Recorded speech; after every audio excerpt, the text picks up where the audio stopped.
Hi, my name is Amy. Thank you very much for watching, and let's make some bad financial decisions together. This is for entertainment purposes only, so if you entertain, please like and subscribe. I would really appreciate that.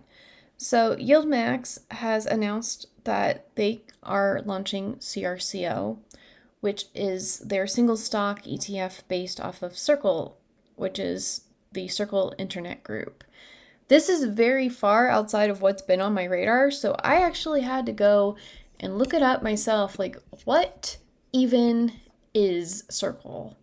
So, this is a fintech company that is crypto based, but they basically provide the infrastructure for stablecoins. They're one of the leaders for creating your own stablecoin and having like using their infrastructure as the base for your payments and blockchains and developer things. So in this world, you do not want to be the miner that is um, shoveling for gold. These people are more like the people selling the shovels for the miners to get the gold.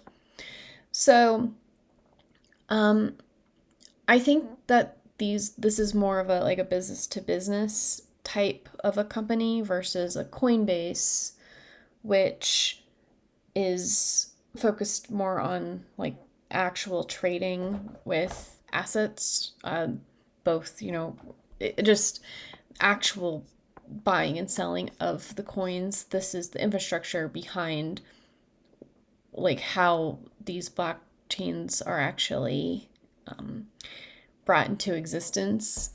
So this is an interesting company because it's kind of a mix for me. It's kind of like a cloud infrastructure type of a company, like that category. It's not a cloud infrastructure company, but basically it's more business to business than it is actual transactions. I like that. And so that is the first question that we ask ourselves when we're trying to evaluate a company for doing options. Is this a company that I understand what they're doing, that I believe in their future, that has sound spreadsheets and things like that? So I think that this is an interesting company for something that I know almost nothing about.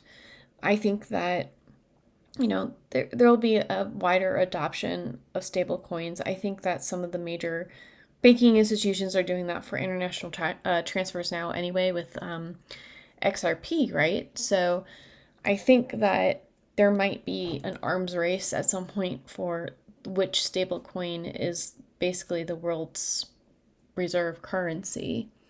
So this might be an interesting play. So then the next question is, does it have enough volume and implied volatility?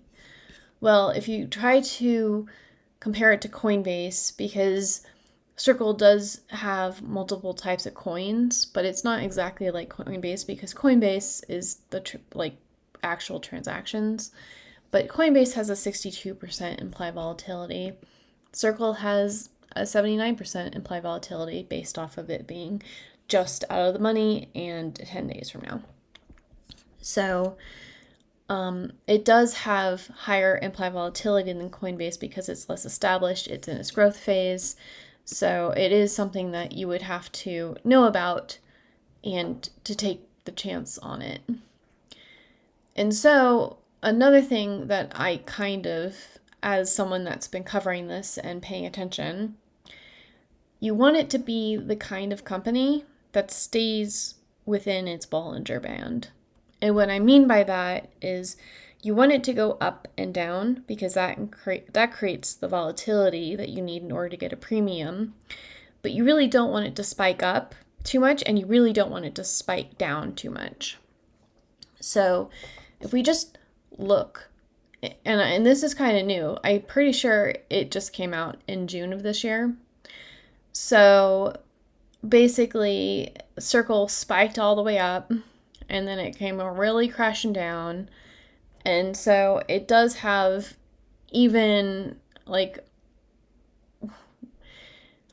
to me, this looks like something that would not be easy for the managers at YieldMax to have us get reasonable income without too much NAV erosion.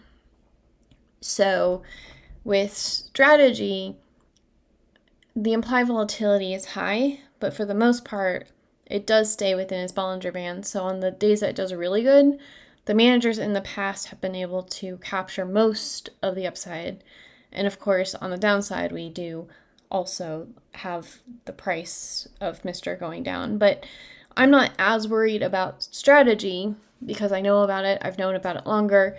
And we have the history now of have the managers at YieldMax been able to keep up with the up days. Coinbase is also one of those that it has high volatility, and it's been around for a long time. But because it does have periods where it absolutely spikes in one direction or the other, there have been times when the YieldMax team was not able to capture like the whole upside. And now there's been a lot of NAV decay, and the price of I forget. I don't I don't invest in it. So it's the Coinbase one. Coney. Wow. Okay, yeah. So Coney is like a $13 stock now, but it still has an implied distribution ratio of 86%.